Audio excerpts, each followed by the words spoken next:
faster, healthier, better. Hi, Lexie. How Hello. are you? I'm doing well, thank you. Awesome. I appreciate you coming on the podcast. Last time we tried to get you here was a little bit of a snowstorm, so appreciate you taking the effort to come here. All good. I appreciate it. Weather cooperated, and just kind of honored to be invited here too.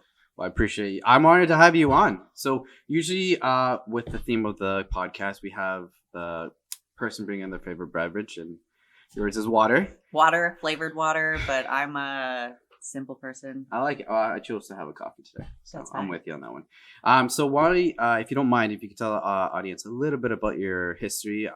How did you become a personal coach? Oh, okay. Let's go all the way back. So I started gymnastics at a very, very, very young age. I was 2.5. Mhm. And then at 10 years old, I made the switch to trampoline. And this was all like recreational at that standpoint. My mom wanted me to have a childhood, which I really appreciated. And then I chose at the age of 12 to go into competitive trampoline and spent 10 years on the national team there, retired as national champion, Canada Cup champion, Canada Eastern champion, went to Portugal, did an international competition there. So you were quite the athlete. I worked my ass off. Like the first couple of years on the national team, I was Yeah. lower in the ranks. There was one nationals where I came last. I hadn't made finals. So that perseverance of I want to be the best at something I do took me 7 years to get there. Mm-hmm. But I ended my career on a high note. Yeah. And then from there in high school, I really didn't know what I wanted to do with my life. So I just took this like random 1-year course at the local college called Fitness Leadership. And I was like, okay, we'll see what this was. Didn't learn a lot there, but again, graduated at the top of my class, 4.0 GPA, highest GPA in the program, and just wanted to start to explore and like have fun with jobs that I would enjoy.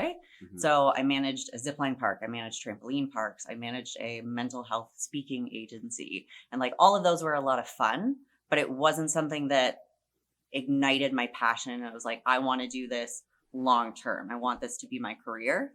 And then I ended up working with a nutritional supplement company called Modus Nutrition. It's long gone now, but one of the people that worked there, he was the founder and he was the chief science officer of the company. He and I started a podcast together, and It was called the Pastore Podcast, if anyone wants to check it out. But he is this PhD doctor that works with all these elite athletes and like Fortune 500 CEOs down in New York City. He's moved to California now, but he really specializes in gut health and food reactions. And as we were going through this podcast and I was doing his social media management, I was helping manage the company, do all the client relations with all the professional sports teams.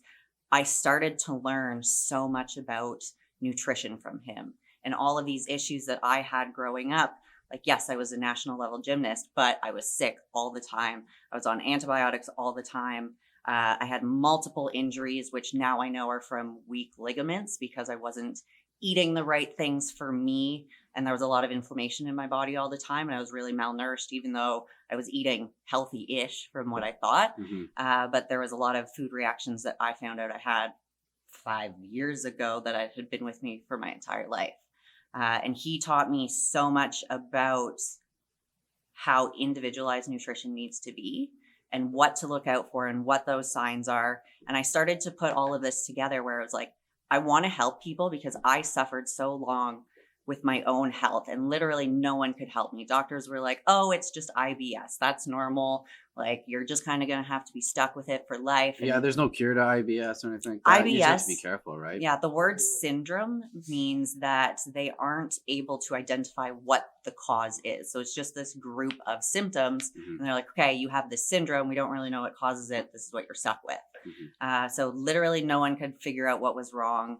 And it wasn't until I learned this information, pulled out the foods that made me feel not so great, that I was like, oh my God, this is what it feels like to feel normal every single day. I have energy. I'm sleeping. My mood is so much better. I used to have like really bad anxiety and have panic attacks all the time, but those went away.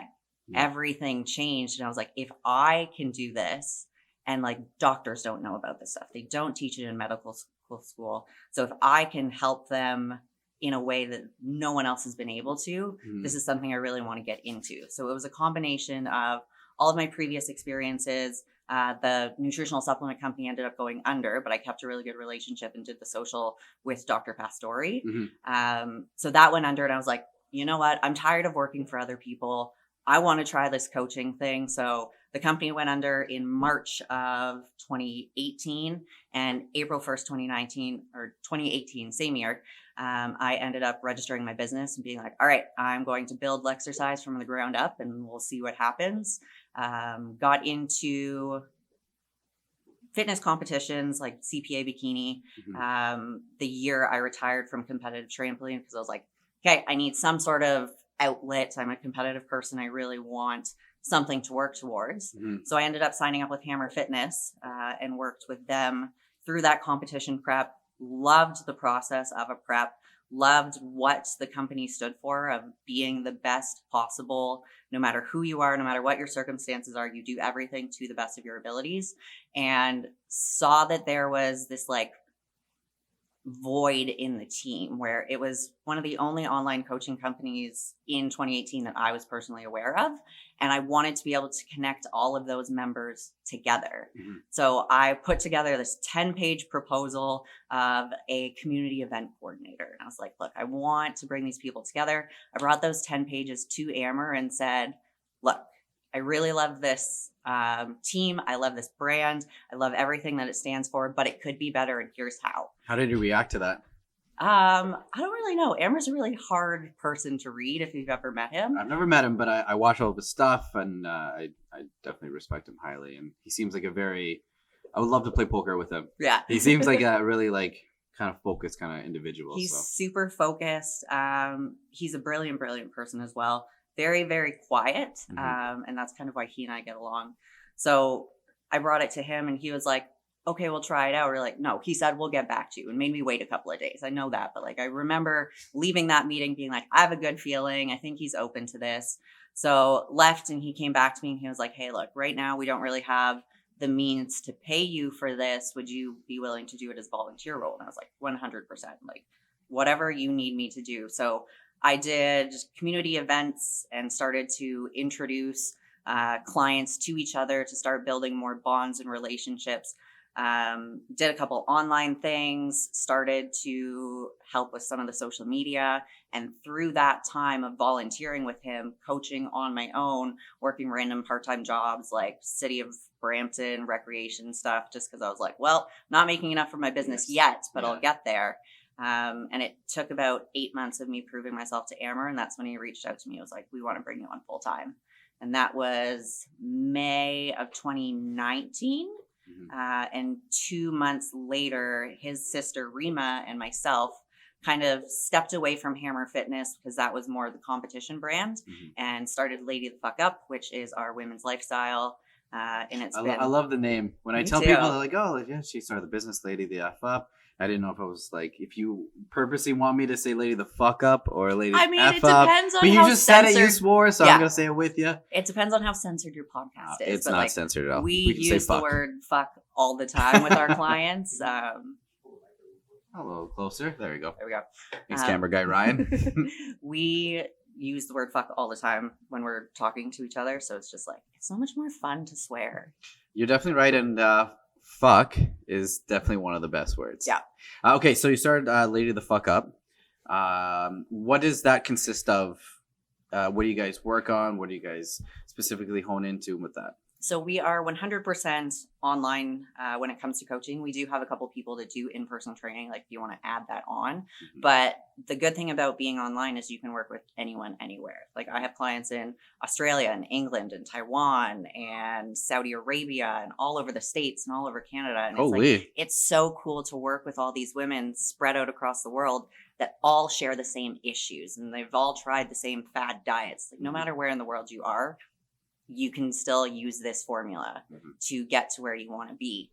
So we have our app now, which came out about a year ago. Before that, we were doing emails and spreadsheets and PDFs, but this is an all-in-one stop shop where when you work with us, messaging back and forth, check in, your programs, your nutrition, it's all in one. It took a really long time to build, but I'm so happy to have it because it's just really brought our coaching services to the next level of being able to provide so much more value and share videos. And now I can respond to my clients because they do weekly check-ins. I respond to them with videos instead of emailing back with a reply, so they can see the excitement on my face when It's more they've personal. checked in. Yeah, Way and more personal. they've made progress, or if they skipped some workouts and they didn't tell me in the middle of the week, I'm like, I'm upset that you didn't reach out about this, and like they get it, and it really strengthens that relationship, because this is so much more than telling someone what to eat or how to train or giving them an exercise program. It's building that relationship and building up their self-confidence and building up who they are, their sense of discipline, being able to organize and plan. And that it transpires to so many different aspects of their life. And that's what I love about coaching, is the relationship building, helping them grow, and being that person, sometimes being the only person in their corner that is there cheering them on and calling them out on their bullshit, to say, I know you can be better and you deserve this for you. That's amazing. So with that, when the pandemic first started, what difficulties did you find with all that online work, and how did you kind of get through that? So we were online even before the pandemic. So we had a lot of structure in place. I think we had, like, Lady the F Up had been in for 8 months or so.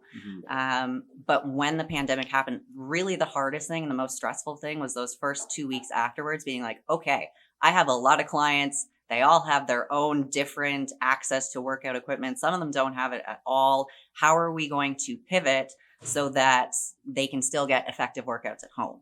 And as the Lady the F Up Hammer Fitness team, we also hosted like daily workouts on Facebook to hang out. I know a lot of people pivoted very early in that. So we had follow along workouts, which kept us motivated too, because we missed the gym. And then it was really working on people's mental health as the pandemic continued, and gyms opened and closed and opened and closed, and people just lost motivation and they lost their drive to want to work and be better. So the biggest thing for us as a coaching team was encouraging women to keep going. Yeah, this might suck. Home workouts suck. I appreciate that you said that. Them. I appreciate that you said that. I hate them, but I got them done. From April to June of 2020, when the pandemic was still kind of fresh, the WBFF, which is the organization that I'm pro in, hosted its first ever virtual competitions, because they were struggling as well. So I was like, you know what? I'm going to prep for a virtual competition, and I won my pro show in the pandemic. Yeah. So no excuse. No excuses. Did I enjoy it? No. I did play a lot of Animal Crossing on the elliptical, though. That was when like Animal Crossing had Peak come out. And you're like going in there. Yeah. I had so much time because everything was closed that I spent like 3 or 4 hours just like leisurely on the elliptical playing video games. And that's how I got my cardio in. I love it. I love it. I see that you post a little bit about Whoop. I know you have a Whoop. Yeah. We talked about this a little bit. How do you find that that's helped you specifically with your fitness? Because I think leaps and bounds for me. Yeah. Like I've always been, I don't know about you, but I've always been the one who's like, if I'm sore or whatever, the next day I can push. And when I kind of dive more into Whoop, their idea is the harder you recover, the more you can, train the next day. Yeah. And I try to listen to it as much as possible. And I find it's made leaps and bounds, and especially with the daily journal and the diary in the morning. With seeing, your hydration and keeping accountable with this, and seeing your REM, your deep sleep and stuff like that. So how do you find that it's helped you a little bit? So for me, I haven't personally worked with a coach in almost 2 or 3 years, because I know what I'm doing now and I know my body best. If I do prep again, I might work with a coach, but I'm not in that part of my life right now. So what I really love is the data and being able to look at my progress from a non-emotional standpoint. And that is the hardest thing to do when you are trying to do this on your own and coach yourself, being like, do I actually feel really tired today, or am I just mentally tired? And being able to track the calories in, calories out. Oh, for sure. My Whoop is almost so accurate at knowing my metabolism that the calorie science of 1 pound of fat is roughly 3,500 calories. When you apply that and I see my weekly calorie deficit and the changes on the scale, the math adds up every single time. So it's so reliable for me. I have so many women that I work with that are like, oh, the calories on my Apple Watch or my Fitbit said I burned this much. I'm like, no. Go get a Whoop and go get humbled about how hard you're actually working. Because sure, your heart rate might be up in the 170s, 180s, but that does not mean you are burning 15 calories per minute. It's more like 10. Yeah, no, I'm totally with you on that. Before that, the Whoop, I used to have a MyZone, and I compared them for a long time. They're fairly close, but I agree with you. It's once you can see how hard it is to burn those calories within the time frame with your heart rate. I love the 80, the 90% max and stuff like that. It really humbles you, like you just said. Yeah. So I love it. And do you try to get your clients to get the Whoop and associate that with their training too? All of my competition prep women do have the Whoop. Like that's one thing that I add on as a requirement. I'm like, look, you're signing up for a competition prep. It is going to be expensive. Like the whole process is expensive. This extra data is going to help us so much because sure, I can give you an hour and a half of cardio, but if you're doing an hour and a half at a leisurely pace and your heart rate only gets up to like 140 at that time, you're not pushing to the intensity that I'm expecting you to for a comp prep. So having them do that, and like I have a full spreadsheet that they fill out when they check in so that I see their recoveries, their sleep, what their strain was for the day, what their strain was for each activity. Like if your cardio is ever under a 10.0, get the fuck out and go keep working because I like it. you did not work hard enough. Plain and simple. No, I agree with you. I think that's 100% how it should be. So one thing I definitely want to talk about is gut health. Yeah. Because right now it's really in to be healthier because of the pandemic. And we hear a lot about supplementation with vitamins and gut health. But I feel like a lot of people don't understand like what it means to have a good gut health. So what does it mean to have a good gut health? That is a very good question. So I would say the best way that you can judge it is how gassy of a person are you? How often do you burp? Hear that? Do you pass gas, people? How often do you burp? How often do you fart? Okay. Because when my digestion is perfect, and same with a lot of my other clients, there is absolutely none in a day. No burping, no farting, none. Your stool, we're going to get TMI here, people. It's okay, Welcome babies. to gut health. It's okay. It's part of the system. Your stool should be S-shaped. It should be firm. It should be solid. It should be brown in color. So if any of that is not normal, that is a really big warning sign that internally you're not feeling good. How many would you say? How many times is a good amount to go? Number 2. So I would say ideally once, maybe twice a day. If it's more than continue it. We had this debate earlier. Oh, okay. Sorry. I was like, what? If it's more than once a day and it's, again, firm S-shaped, it could just be that you're eating more food overall. Oh, okay, but if you're running to the bathroom 3 or 4 times a day with diarrhea, definitely not normal. If you are not going to the washroom every 2 to 3 days, I would personally consider that constipation. And there's a lot of women that come to me to work with me when they don't even think that their gut health is messed up. Where they're like, oh yeah, it's like once every 2 to 3 days. I'm like, that is not normal. Just because something is common does not mean it's normal. That's interesting. So I was actually having a little bit of a debate with my friend here. I go around 4 times a day, maybe 5. Okay. My days start around 4:20 a.m. I try to eat around every 3. Well, I get pretty hungry every 3-4 hours. No diarrhea. Everything is completely normal there. What's your personal opinion on that? You think that's... How much caffeine are you consuming, Mr. Coffee? I know. Actually, I would probably have around under 400 milligrams, and it's spread out throughout the whole day. Okay. I'm actually breaking my caffeine rule here for you. I usually never have caffeine after 2 p.m., 3 p.m. Good call. Unless Thursdays and Fridays, which I have to like wake super, super early. But usually my caffeine comes from a little bit in the morning if I need to, if I wake up early, and if I use a pre-workout. That's it. Gotcha. Yeah. So caffeine can be a digestive stimulant where if you have that exposure to caffeine, somewhere in the next 30 to 60 minutes, you're like, oh, I got to go. Other things, exercise, because that stimulates your digestion and gets your bowels moving. So depending on that. And then again, just food volume. But if it's not anything abnormal, if the shape is there and the size is there, then it's okay. That's okay. Okay. Yeah. See, Ryan? You don't have to worry about it. Yeah, no, I try to add a lot of volume in my meals consistently. So I was just curious because I wanted to ask you about that anyway, because I've read a lot of things saying maybe if you have a high metabolism, you can go 4 to 5 times, depending on also your workout regimen, which you just said. Yep. So I was just curious about that. Also, so with gut health, there's a lot of links to cleaning up your gut with, I don't want to say cures, but aid in depression. What are your thoughts about that? I 110% agree. Yeah.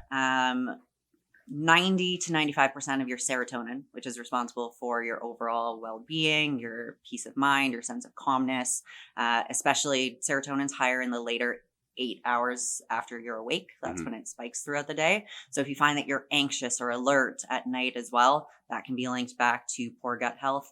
And just the aspect of being able to function without inflammation in your body. So if your gut health is off, that's where the bulk of your immune system is. That's where the bulk of your serotonin is made. So when your gut health is off, everything else is going to be thrown off. If you have inflammation in your body, that is your body's number one priority of, we need to deal with this before anything else. A lot of the anecdotal, I don't have like the scientific research for this, but like in my personal experience and my coaching experience, a lot of the gut health issues come from eating foods that you have some sort of immunological reaction to, even healthy foods. So for me, black pepper is a really big one. Ginger, beef, pork, wheat and dairy and sugar are also some of mine, but those are like more common. A lot of people I've read too who sugar is a big one for gut health, correct? Yeah, because your bacteria in your gut love feeding on sugar. And we want our gut health to be optimally balanced. If it's not, it's called gut dysbiosis. That's where either antibiotics have killed off all of the bacteria, or there's too much of the quote unquote bad guys and not enough of the good guys. But we do want them all kind of working in balance, where we do want some bad guys and some good guys. Fun fact that I recently learned on a podcast is that there's 6 pounds of microbes inside of us in our gut. We have 6 pounds. 6 pounds of little guys in our gut crawling around right now. Oh my gosh. Yeah. That's a lot. That's a lot. So because I've read also, what's your opinion on certain ethnicities being able to handle, like, let's say like Latins being able to handle like cheese and stuff like that more than if somebody is from England, let's say. What are your thoughts on that? Totally. So from a ancestral standpoint, thinking back to, where did your history originate in the world? So for me, I'm the United Kingdom. I'm Germany. I'm a little bit of Scandinavia. So I'm like very European. I'm white. Okay. That's okay. So for me, a lot of the foods that were on my food reaction list originated in Asia.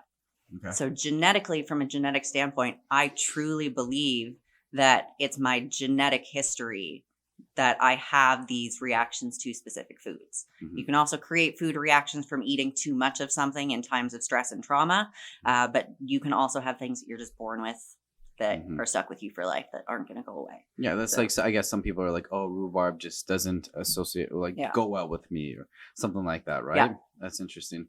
I've also read that your gut health can actually get worse if you're more stressed out and with your cortisol levels and stuff like that. Do you have any information about that? I do. So oxidative stress of any kind in our small intestine, we have these things called tight junction cells. So I'll point towards for those of you that are watching. And when we experience either physical stress, emotional stress, trauma, so this can be a surgery, a divorce, a death, depression, it can be any kind of stress, basically, any kind of stress, including working out. So those of us that train, those of us that are physically active, are more susceptible to these tight junction cells in our small intestines starting to separate. So for those of you that are listening to this and not watching, kind of think of it like bricks with cement. So it's when the bricks start to pull apart and now there's cracks where the cement should be. Mm-hmm. So when we are eating food, part of it starts to get digested in the stomach and then it goes into the small intestine.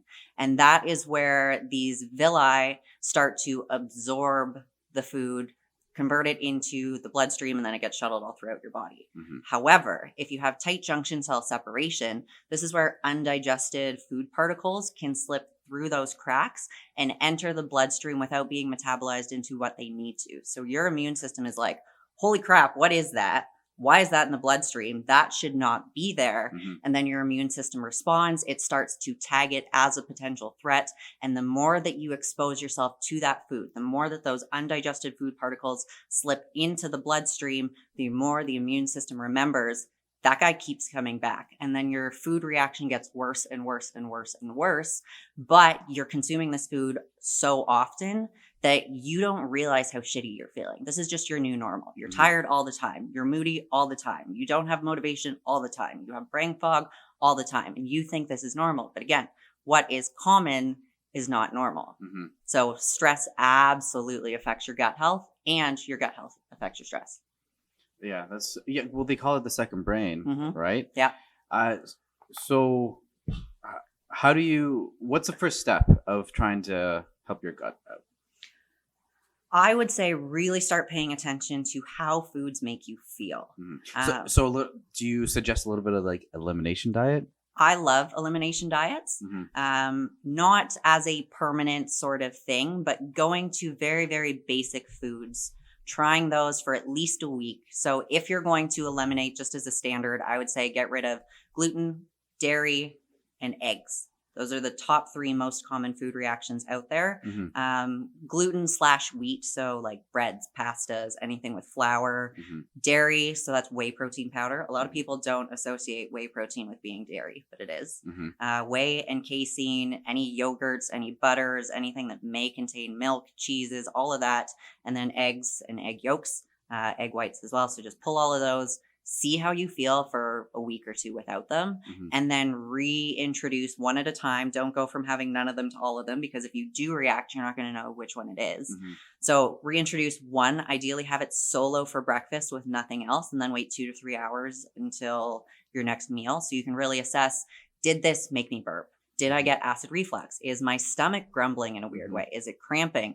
Am I gassy all of a sudden? Am I now bloated? But it's also really important to note that food reactions don't just pop up in the immediate time after eating. It can take 2 to 3 days after consuming the food for you to really notice. So maybe you wake up the next day and your rings are tighter on your fingers. Mm-hmm. Water retention is a sign of a food reaction. Mm-hmm. Oh, interesting. So with that, do you suggest maybe journaling it, or Yeah.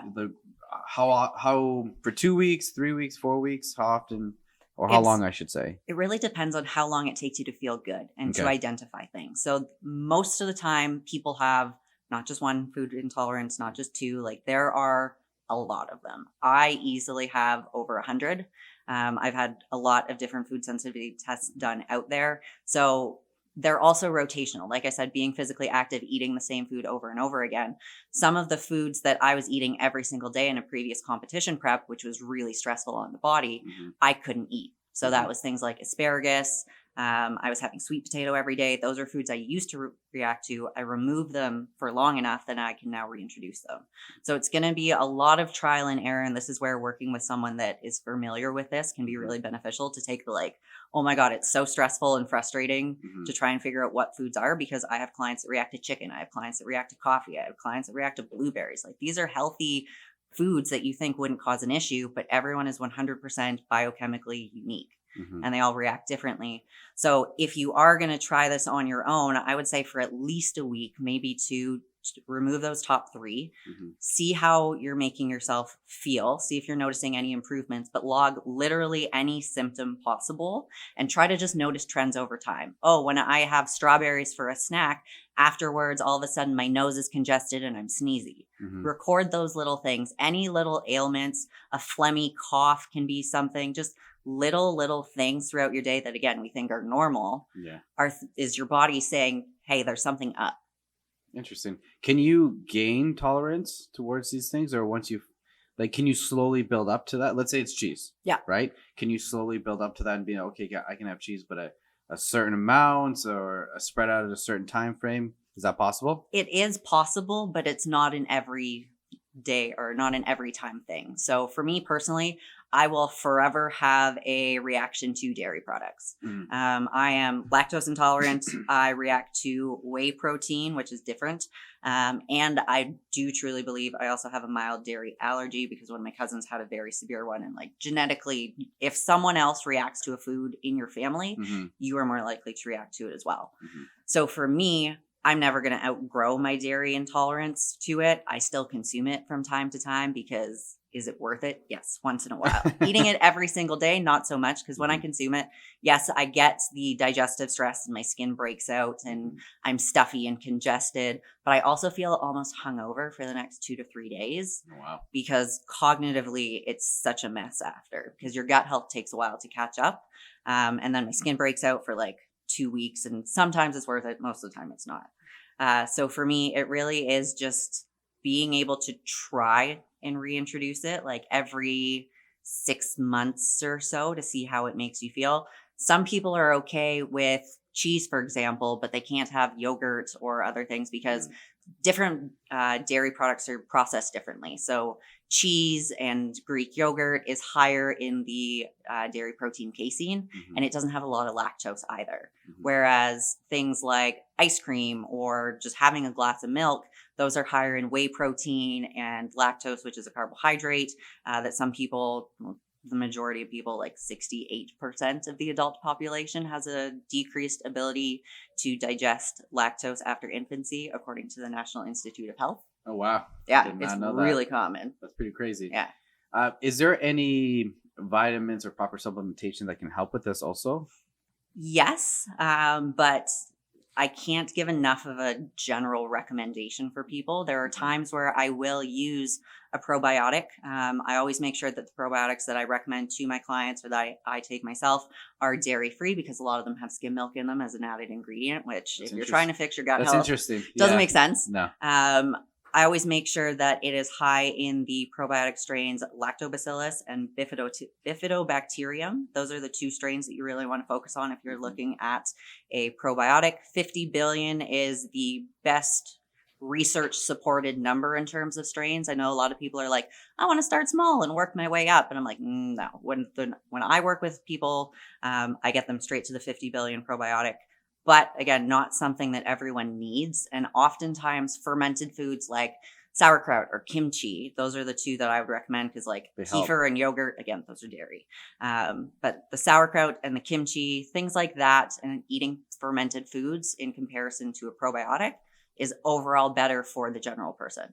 So I'll have a spoonful of sauerkraut every day because I'm German and I love it. Yeah. So what about kombucha and stuff like that? What are your thoughts? That's okay as well. It's just not one that I personally love, and you have to be careful with the sugar content in kombucha too. Okay, is there a certain brand that you would suggest, or you? I don't know enough about it to be able to that's comment fair. on it. Yeah, that's fair. Other things that are really important, not necessarily from a supplementation standpoint, but making sure you're getting adequate fiber. So a lot of people are not consuming enough fiber, and that's where if you are constipated or if you have diarrhea, constipation, fiber can help with that to get everything moving. Diarrhea with the fiber can help bulk everything up so that it's not as bad. So if you don't track your fiber, or if you do track your food, pay a little bit more attention to your fiber. Women should be consuming at least 25 grams. Men should be consuming at least 35 grams. But also note that you shouldn't just automatically run out and grab a supplement like a psyllium husk and throw that in to be like, well, I'm not getting it through there. I might as well take like 15 capsules of psyllium husk, because any drastic changes in gut health are going to make your body go the other way. So like you could be constipated, you could have extreme digestive stress. Work your way up and really try to focus on high fiber foods like nuts and seeds. Green peas are a really good one, chickpeas. So focused on trying to get as much as possible from food and then resort to supplementation if you need to. But from a standpoint of like, I need to detox my gut or anything like that, nothing's really great. Mhm. For the tight junction cell separation that I was mentioning previously, Mhm. L-Glutamine, which is an amino acid, Mhm. I personally recommend, and I'm not sponsored at all by this, but the Kaizen brand L-Glutamine, because it's fermented and it's NSF for sports certified. So it's been third-party tested to be safe for professional athletes. Mhm. Make sure that it's only the L-Glutamine in there, because that's a really big problem in the supplement industry that no one talks about, is all Mhm. the added crap and That's true. There's a lot not of additives. matching what's in Yeah. the product that's on the label. Yeah. So Kaizen brand L-Glutamine, or any L-Glutamine, but 5 grams of that can help improve. It's called gut permeability. So help close those tight junction cells, improve the absorption overall. And I use it in times of digestive stress as well. So if I go out and I know I can't react or I don't do well with dairy, Mhm. and I'm going to go have some ice cream, I preemptively introduce some L-Glutamine before. I'll have it after. I'll have it 1 to 2 times the following day until I'm kind of feeling normal again, Mhm. to reduce the amount of digestive stress and the symptoms that I experience. And you just mix it with water. You can do like It's a, pretty tasteless, right? yeah. Yeah, So you can mix it in with stuff. You can do like just mix it with water and do a shot of it, whatever it is. a shot of it. Yeah, that's fun. Interesting. So to go a little bit about with you with coaching, have you ever coached somebody for a show and found that they had to eliminate all these staples like you mentioned before, asparagus and sweet potato and stuff like that, and change around their meal plan to hit that show stage ready? Like, Yeah. You have? Yeah. So what kind of thing? What's your biggest? What's something that you've done that's kind of been a challenge for you with a client with that? It's like doing the elimination diet and trying to figure things out when we've narrowed it down. I'm like, okay, we have you eating 10 foods, Mm-hmm. and you're only eating these 10 foods, and they're all clean. They're one ingredient. They're not as highly likely or common to be a food allergy as other foods are. Mm-hmm. And it's still like they're held back by something. You can't figure it out. And this is sometimes where it might not necessarily just be that they have a food reaction. There could be something like H. pylori in the stomach, or small intestinal bacterial overgrowth in the small intestine, or candida in the large intestine. And those are things that I don't have the qualifications to diagnose, and I don't Mhm. know enough about it. But that's where I'm like, okay, we've tried to figure out what foods were holding you back. We've gotten your food report back. So there's a lot of different food sensitivity tests that you can get out there. A lot of them are bullshit. So do not I wanted buy. to ask you about that. Yeah. Don't buy any IgG food sensitivity tests out there. Those give a lot of false positives, because IgG antibodies are made just when we consume a food. So Mhm. if you don't have an immunological reaction to something, but you're eating a ton of eggs because you have it for breakfast every single morning, your IgG can be elevated just because you're eating more of it. So we Interesting. don't want to focus on those ones, but there are tests out there that you can get that are a couple $100, sometimes over $1,000, that are Over accurate. 1,000. Yeah, yeah. I've I paid mean- for a $1,500 food sensitivity test before, but it was the most accurate, and it made me feel better than anything else I've ever tried. Well, there you go. Yeah. Okay. Invest in your health. So we've gotten their food sensitivity reports back, and now we're following what that says. There's something else there. There's something deeper. And oftentimes food sensitivities and consuming them and having your gut health thrown off, that can cause something like small intestinal bacterial overgrowth. Or if you had food poisoning, that can contribute to small intestinal bacterial overgrowth. Or if you eat a lot of high sugary carbs, now you can have candida overgrowth. Even though you're eating those healthy foods, the high sugar stuff promotes a higher yeast environment overall. And that's where I outsource, and we try to get gastroenterologists involved, or naturopaths, or someone that has the medical qualifications to run these tests, and then kind of go from there and work as a collaborative team. One thing I also want to ask you. So with your competitor, with the people that you've trained to who want to compete, I don't know if you find it, but a lot of people who are coming in and trying to change up their nutrition, like one of the first questions I get is like about keto. What are your thoughts about keto? Honestly, I'm a fan of keto. Have you tried it?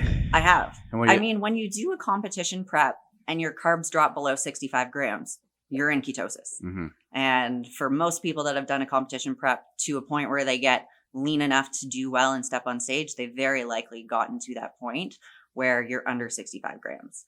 The one thing, though, is it needs to be transitioned into correctly.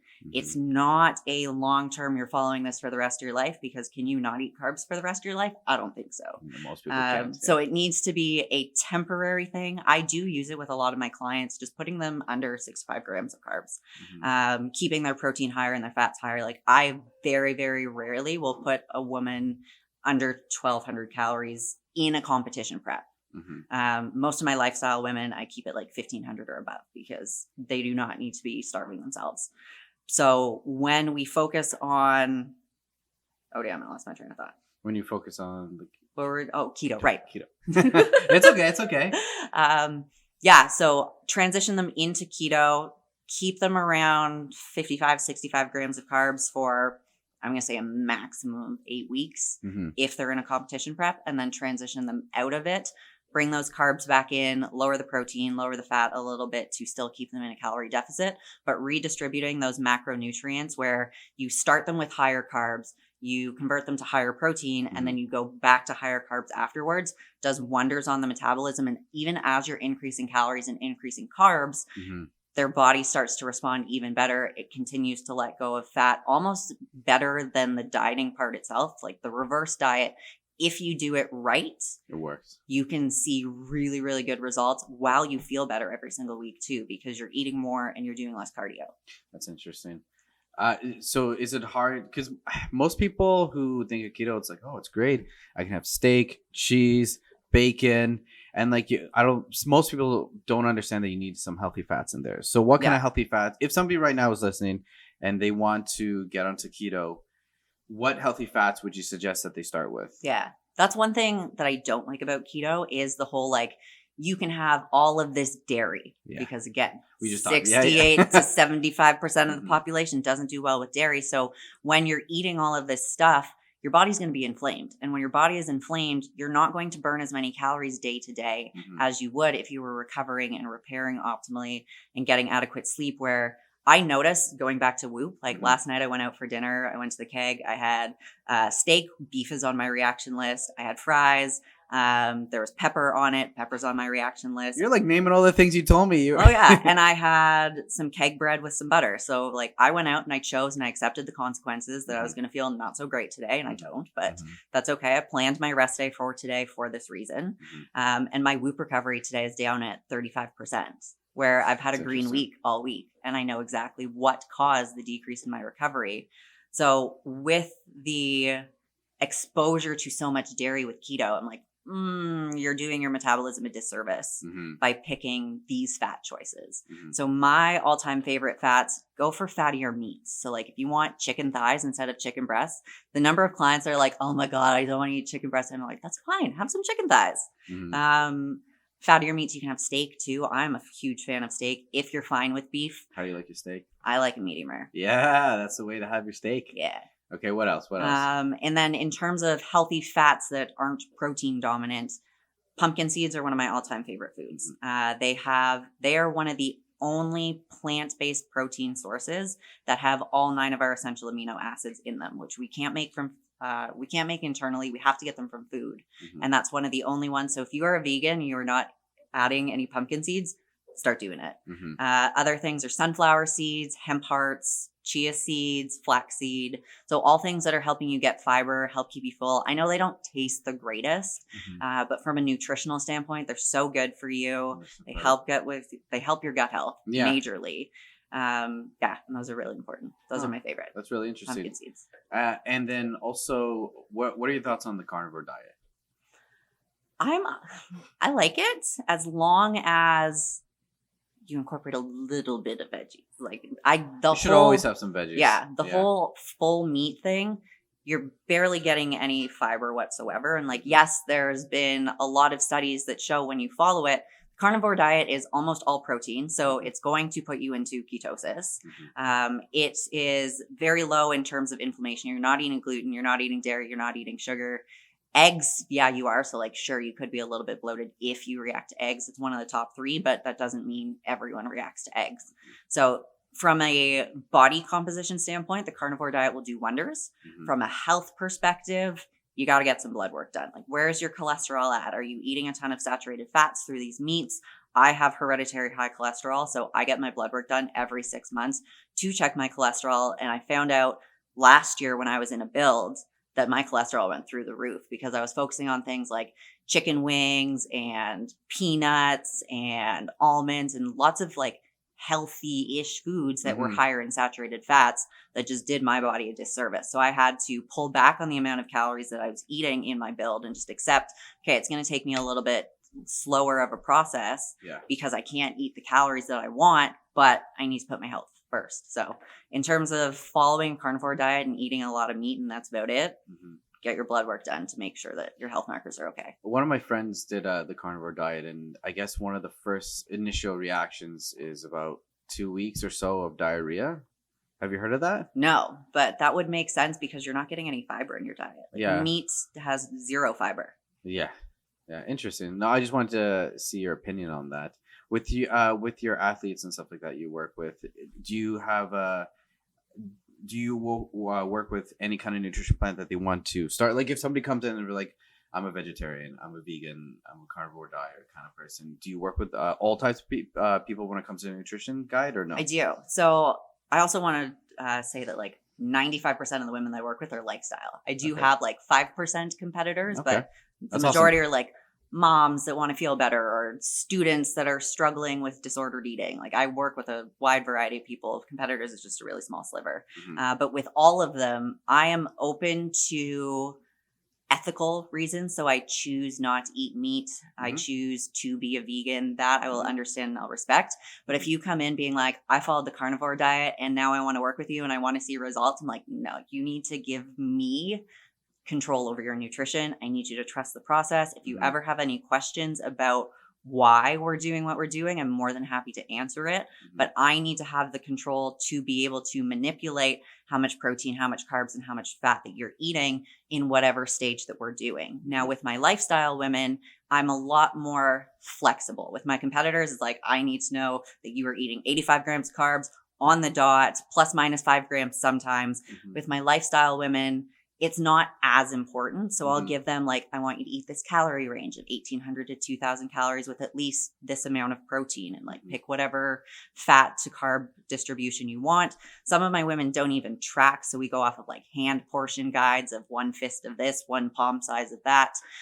It really just depends on what they need. And that's going to change from week to week, from person to person. And that's kind of one of the things that I love about my job is everyone's a puzzle. And how do I put together your puzzle and how do I be the coach that I need to be for you? Yeah, that's interesting. So with also, because your social media, like you have an army of successful people there. Yeah. An army. So with everybody, how many times do you check in with them? Once a week, twice a week? So most of the women that I work with check in with me once a week, but I am a message away 24/7 whenever they need me. I work 365 days a year and they know I will always get back to them within 24 hours. So if you send me a message, you know I'm going to reply to it. With them reaching out, I get back to them mostly via text replies, but with their check-ins, I'll respond via video and like go into detail about why I'm making the change that I'm making to their program. But it really is going to vary from person to person. My competition girls, now we're 3 weeks out. They're checking in every 3 days. I have some women that check in with me once a month that are kind of like graduates where they've gone through the program and they're like, you know what? I know what I need to do. I don't need the accountability. Just like give me a program and be there to message if I need you. So if they're good to go on their own, we have that option as well. Oh, that's awesome. Yeah. So back to the gut health stuff. Is there any books or any information that you would guide somebody to go research a little bit more about that? I would definitely say check out the Pastori podcast. So like my podcast that I did with Dr. Pastori, it's on Apple. Where can we find that podcast? Apple and Spotify. Yeah. That's where, as we were filming them through the year and a half, that's where I learned most of what I know now. And it was like absolutely mind blowing to every week learn something a little bit new and be like, oh, that's applicable to this client that I'm working with, or, oh, that's really applicable to me. So each one of those has an individual episode. The Huberman Lab podcast is also really cool. I love the Huberman Lab. Yeah. In terms of a book, I'm going to do a shameless plug that I wrote a book, an ebook, kind of educational course called the 30-Day Gut Reset, where I took everything from the podcast that I learned and the coaching that I've done in my personal experience, and I chucked it into a 100-page document where each day you get like a 5 to 15 minute educational video from me talking about things, and I walk you through an elimination diet and what to look out for. So if your gut health is fucked and you need to learn a little bit about it, because it's one thing for you to go to a naturopath and they're like, here, take the supplement, eat this. And you're like, okay, I will, but you don't understand why. Like having that education and that knowledge about what is going on inside of me and how can I be aware of these things for the rest of my life beyond these 30 days is so important. Interesting. Yeah. What? So on your journey to figure out more about gut health, what is something you thought was prevalent, and what's something that really like challenged the idea about gut health? Like what's something that really shocked you about all that information when you were initially learning? I think the biggest thing for me was that gut health is so dependent on food reactions. Like people are so quick to be like, oh, just add a probiotic or like take this supplement or what you're feeling is normal. And no one connects it back to foods, even doctors, right? Like I speak to my family physician. I'm like, you know nothing about this whatsoever, but it's not their fault because they go to medical school and they learn like, okay, if you give this patient this prescription, here are all the side effects and don't mix this with this. Like they don't have the curriculum taught to them about how foods affect them and how lifestyle really plays a factor into it. So just like really paying attention to the foods that you eat is not something that's talked about, even with gut health experts and gastroenterologists. I had one client that I worked with for about 1.5 years, and she's a sweetheart and I love her and we're still really good friends. But when she came to me, she had seen gastroenterologists and they said, oh, your body just can't digest meat, go vegan. Oh, wow. And just push them into that. Yeah. So she was vegan for 2.5 years, came to me and I was like, I don't think so. Like there's a reason that your body can't digest meat, and it's probably because of there's some sort of immunological reaction going on inside you that's still going on inside you, because even with you cutting out the meat, you still don't feel great. You still suffer day to day. So we were able to identify that it was actually a gluten reaction and a dairy reaction. Pulled those from her and she can digest meat, no issues now. She lost, I think it was 65 pounds. Like she is one of the best visual transformations that I have had because her body was so inflamed. And now it's like, oh my God, you have a waist. Oh, that's pretty, wow. 60, 65 pounds, you said? Yeah. It's amazing. Well, I appreciate you coming on. Thank you. I appreciate you explaining all this knowledge. Where can people find you? So I'm on Instagram at Lexercise. I also have, the company that I own is called Lady the F Up on social media. So censored in a business perspective, but just know that the F represents fuck. So ladytheup.com, Lady the F Up on Instagram, Lady the F Up on Facebook. To any female listeners or viewers out there, if you want to join our Lady the F Up Facebook community, even if you're not a part of coaching with us, you are more than welcome to. Every single Tuesday night, we have educational sessions where the coaches come on and talk about so many different things. We do team events. So if you're in the Toronto area, we have stuff going on there. You can make friends because it's so hard in this industry to find people that you genuinely connect with. And that's what I love about Lady the F Up is our community and how everyone, no matter where in the world you are, supports one another to be better. And you can be raw and you can be vulnerable and you can be real with them and just say like, I've had a really shitty week. I don't know if I can do this, and have 10 to 15 girls being like, you got this. Come on. It's hard like, to not rally after that, right? Yeah. Oh, that's amazing. Well, I hope to have you again. Thanks so much for having hopefully me. you can bring some more information. Oh yeah. This is just the tip of the iceberg for gut health. Baby. So right. if you want to do a part 2, I'm down. All right. Part 2 coming soon. All right. Have a good rest of the day. See Thank you, folks.